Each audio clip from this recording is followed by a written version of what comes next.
Okay guys, so today we are going to go into kind of the basics that you would need and the tool set you'd need to start diving into digital art.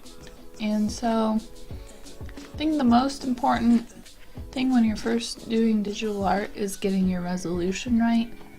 So if you open a new canvas, you'll find that there's the preset here is A4 300 DPI, so DPI I'm pretty sure is digital pixels per inch, and it will show that preset down in the resolution down here of 300 pixels per inch. Typically when doing any digital art you don't want to go below 300 pixels per inch ever. You always want to do 300 or higher depending on what you're working on. And this applies to all raster digital art drawings. So I'm going to just hit OK, open up my canvas. And so you'll see a lot of sort of widgets around each digital software, so we're going to just go through them step by step. So first you'll see over here we have a color picker, so you can choose what color you want on the color wheel and then how saturated and how bright you want the color to be. And then from there down below we have our brush selector. So each software that you use, we're just going through Paint Tool Sci because it's a free software, and I'll link the link for the download down below, but it's just something free and really easy to grasp onto really quick, opposed to Photoshop. There's a monthly fee and it takes a little longer to get all the bits and bobbles figured out. But each software typically has a standard set of brushes that it comes with, and then as you become more advanced and you decide you need other brushes, then you can download them and make presets according to what you need as an artist. And so each brush here has its own set of presets. So for example, with the pen, the density is at 100%, so it's completely opaque. And then you can choose also within that whether your brush is sensitive to pressure down here, with density and size sensitive to pressure, and both of these are checked. So what that means is as you are drawing, how hard you press, if you have a pen tablet opposed to a mouse, it's going to cause your variations in size.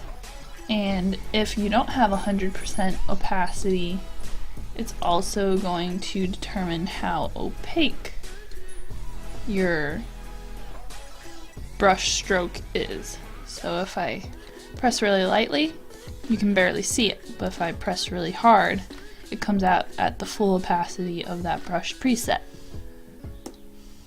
So then if I uncheck that, the size will be constant and only the density will be affected, and vice versa. If I uncheck them, then it'll be the other way. One of the other things that's important when it comes to digital art is a stabilizer. So the stabilizer for Paint Tool Sci is right up here, and it varies from 0 to S7, with 0 being the lowest and S7 being the highest stabilizer. So basically what this does is if I have a 0 stabilizer, the software is not going to assist my stroke at all. It is going to be exactly as I am drawing it on the screen. But if I have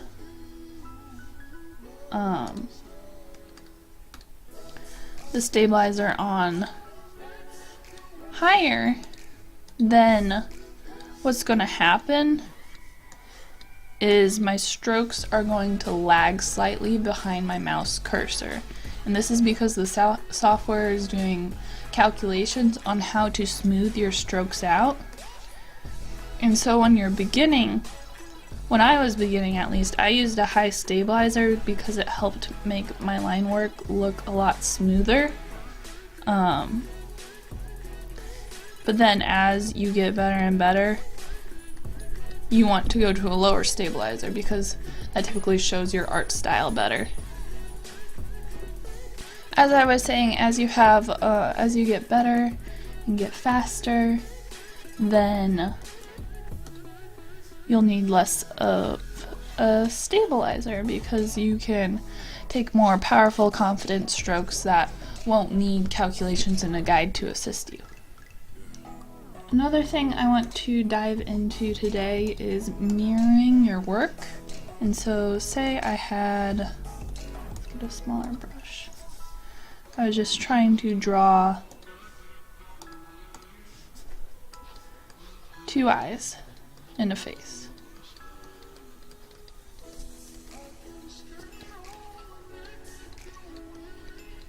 And so as I am going throughout drawing the face, I can mirror it to see if there's any inconsistencies and any unevenness side to side.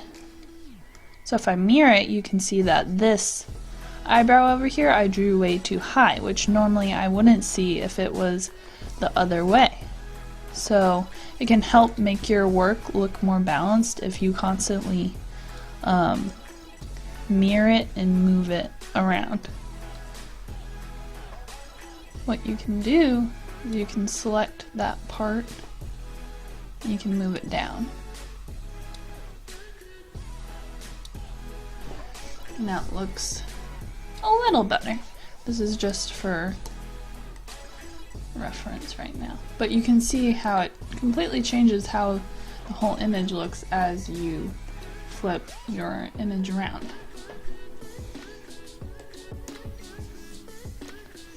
So when I'm sketching my drawings, I like to go in with a pencil first. Today I'm just going to be drawing a person just to quickly show you some of the tips you can use when getting into digital art.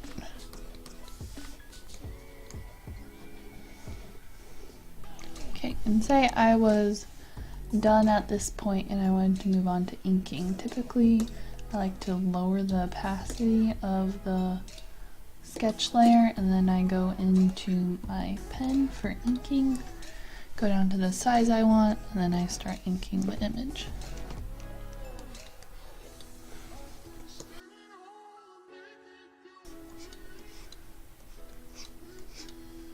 So the smaller amount of strokes you make, typically the better when you're going into inking, because then you're having more confident line art that ends out being less choppy in the end.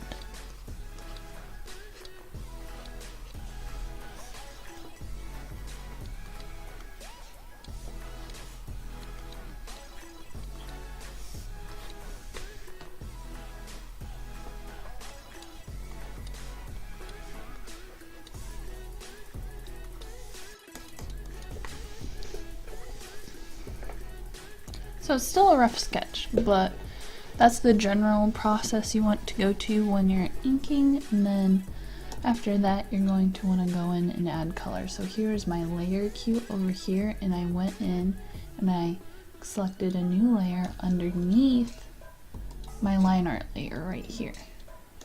And that's so that the color lays behind the inking process.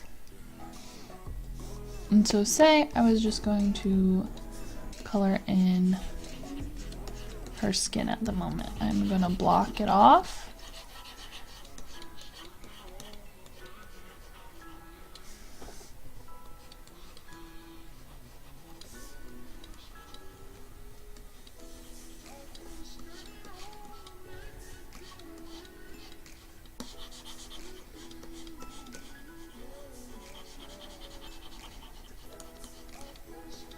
Like so, and then I'm going to preserve the opacity. Then from there I like to create a gradient with the airbrush.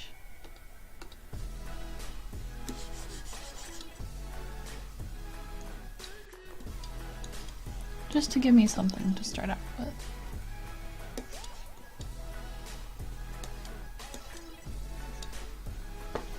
Okay. From there, if I create a layer on top, I can create what's called a clipping group.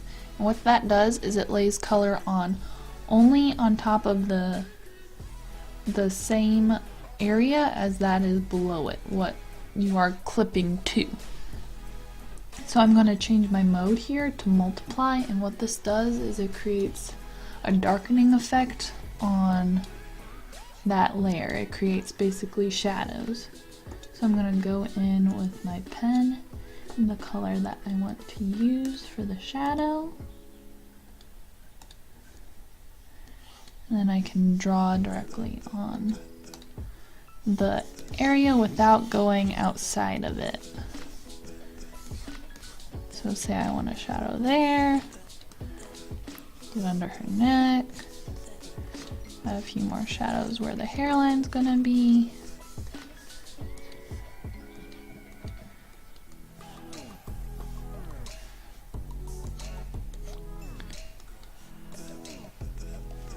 And then I'm going to create some softer shadows.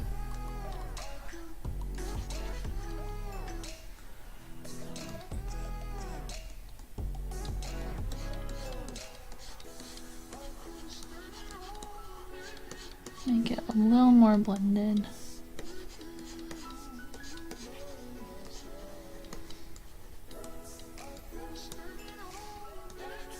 And then I'm going to lower the opacity of it so that looks more natural.